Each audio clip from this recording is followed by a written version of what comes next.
closer to us. We'd soon be on our way. Money was passed out. The kind you can spend in France.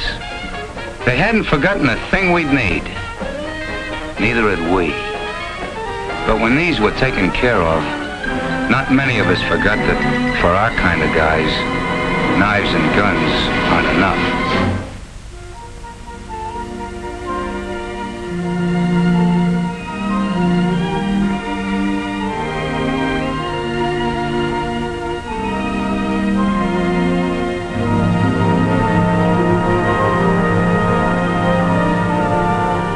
Now we were really ready. General Ike nearly tore his pants stepping over the barbed wire, but he didn't care. He wanted to talk to us. Ike had a lot of questions to ask. "What's your name, soldier?" he says. "Where's your hometown? Who's the toughest man in the outfit?" We told him we'd give him the answer to that last one when we got back. He inspected a few of the boys who really have to be tough. The Pathfinders. They go in ahead of all of us and plant signal markers so we can find a way. They live on a steady diet of danger. When Ike got through with us, we were all keyed up, raring to go. And then it was time. Most of these men had never seen real combat, but remember them. Look at their faces. They've seen plenty of action since. They're the boys of the 82nd and 101st Airborne Divisions. The men who faced von Rundstedt in Belgium, stopped them cold at Bastogne and Stavelot.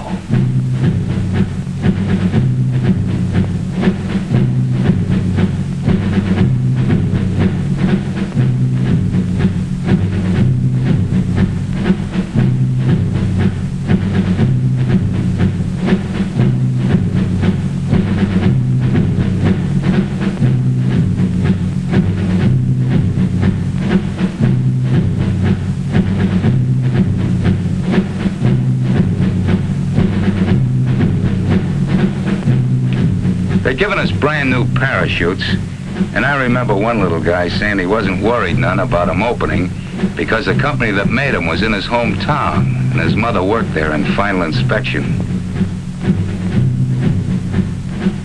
A few of the outfits got the idea they ought to show the Germans we had Indians in America. Here they are. Indians from the Loop, from Back Bay, and the Bronx. Climbing into the ship, some of us were loaded so heavy that we had to be shoved on board by the others or we'd have never made it.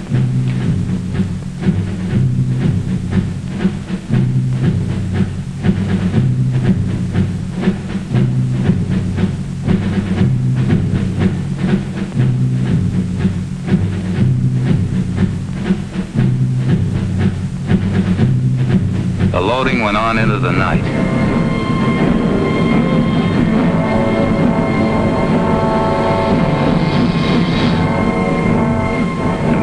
Places and ready long before takeoff time. Then we heard the roar of engines as the Pathfinder ships began hopping off.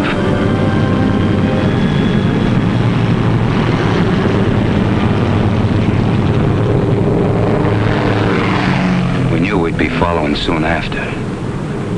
That takeoff was something I'll never forget. Sure, we'd all made a lot of training hops, but this was different. Like the first time you ride a bicycle, only with a whole lot farther to fall if anything goes wrong. Nothing did, though. Not with those troop carrier guys at the controls. Talk about making trains run on time. You could have really set your watch by the split-second way those guys took us off. They took those ships off the ground like it was just another practice run. For them, I guess it was. After all, they were going to have to fly it again and again, all night and the next day. Only under fire. And that's no fun when you figure that these C-47s haven't any armor, no guns, and have to fly low over the drop-in zones, straight as on a bombing run. After we hit the channel and started across, every light went out.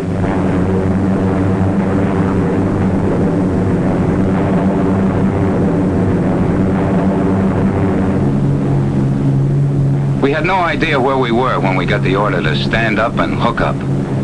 That came so quick we didn't have time to do much thinking. before we were over the side and starting that 400-foot drop into France. Thousands of us.